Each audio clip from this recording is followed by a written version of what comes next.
দেশজুড়ে ডিজিটাল ও সমন্বিত পেমেন্ট ব্যবস্থা ছড়িয়ে দিতে রাজশাহীতে অনুষ্ঠিত হয়েছে বাংলা কিউআর কর্মশালা। এতে অংশ নেন বাংলাদেশ ব্যাংকের ঊর্ধ্বতন কর্মকর্তা, আইএফসি প্রতিনিধি ও স্থানীয় ব্যবসায়ীরা।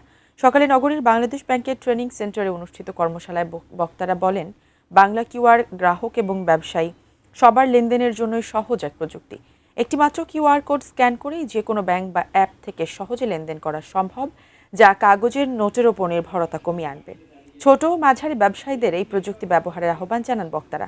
অনুষ্ঠানে বাংলাদেশ ব্যাংক রাজশাহী কার্যালয়ের নির্বাহী পরিচালক মোহাম্মদ বদিউজ্জামান দিদার, ব্র্যাক ব্যাংকের অতিরিক্ত ব্যবস্থাপনা পরিচালক সৈয়দ আব্দুল মোমেন সহ ঊর্ধ্বতন কর্মকর্তারা উপস্থিত ছিলেন।